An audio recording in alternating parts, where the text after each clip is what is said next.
I'm not telling this story because I want attention. I'm telling it because if I don't, the details will eventually fade, and when they do, no one will remember how close we all came to something that should never have been allowed to continue for a long time. I convinced myself that memory is unreliable, that fear reshapes events, that trauma fills in gaps with imagination. That's what I told myself whenever I woke up sweating in the middle of the night, my heart racing for reasons I couldn't explain.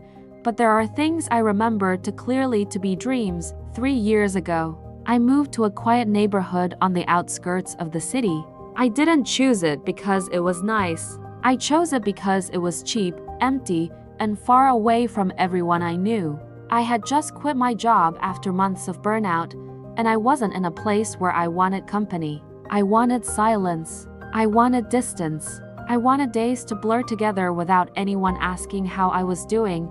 The house I rented sat at the very end of a narrow road. On one side was an open field that never seemed to grow anything no matter the season. On the other side were a few scattered houses, most of them occupied by people who kept to themselves. It was the kind of place where no one asked questions, which was exactly what I wanted, except there was one house I couldn't stop noticing. It stood directly across the street from mine. At first glance, there was nothing remarkable about it. It was a simple 2-story house with faded paint and old windows, but it wasn't falling apart. The roof was intact. The walls weren't cracked. The front yard was bare but not overgrown. It didn't look abandoned in the usual sense.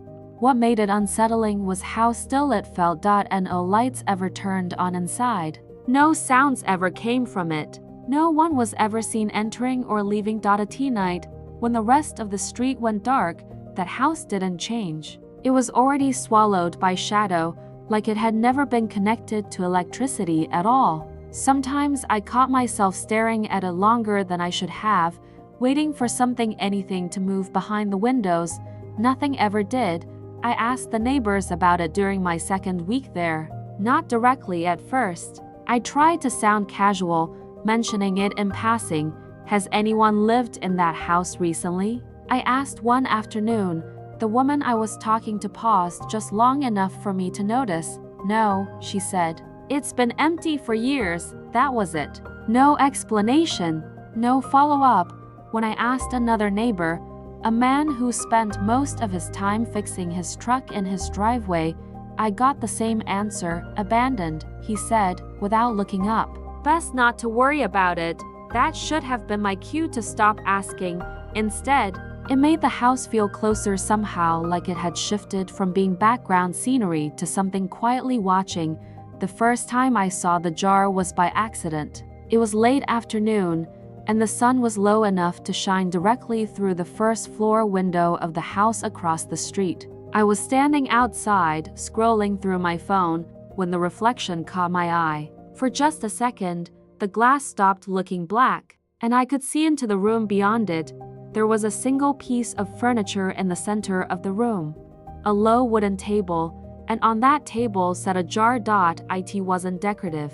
It wasn't colorful. It didn't look valuable. It was a simple ceramic jar, pale and smooth, placed carefully as if someone had made sure it was perfectly centered.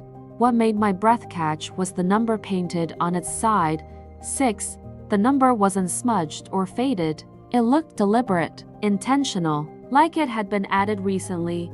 I don't know how long I stood there staring. Long enough that when the sun shifted and the window darkened again, I felt like I'd just lost sight of something important. That night, I dreamed about the jar. In the dream, I was standing inside the house. Even though I had never been inside before, the room was empty except for the table and the jar. I walked toward it, my footsteps echoing too loudly in the silence. The number 6 stared back at me, then it changed. The paint peeled away on its own, curling and flaking as if burned by invisible heat. When it was gone, another number appeared in its place, 7. I woke up with my heart pounding, my mouth dry, and the distinct feeling that something had shifted while I slept.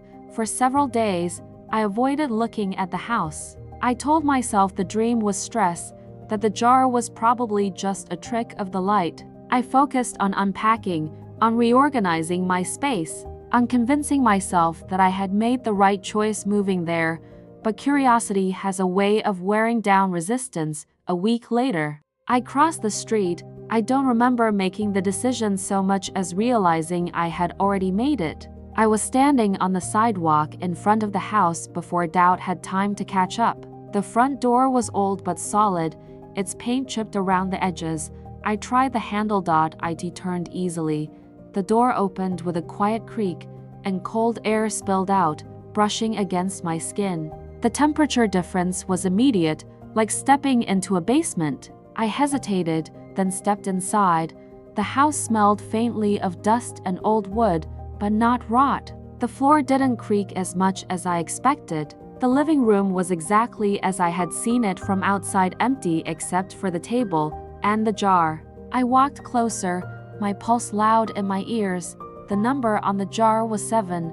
I stood there longer than I should have, staring at it, replaying the dream in my mind. I didn't want to believe the connection, but the similarity was too precise to ignore. That's when I noticed the paper. It was folded neatly and placed beneath the jar, as if it had been left there on purpose. I unfolded it carefully. There was only one sentence written on it. Each time someone returns, the number increases. The handwriting was calm, steady, not rushed, not frantic. As if this was a simple rule that needed no explanation. I left the house immediately. For the rest of that day, I felt like I was being watched. Every sound made me flinch. Every shadow seemed too sharp. I locked my doors and told myself I wouldn't go back, that whatever was happening had nothing to do with me as long as I stayed away. But the thought didn't stick, because a few days later, I looked out my window, and the number had changed again, 8, and that was when I realized something that made my stomach drop. The note hadn't said each time I returned. It said each time someone returned, and I had no way of knowing how many times the house had already been visited before I ever noticed the jar.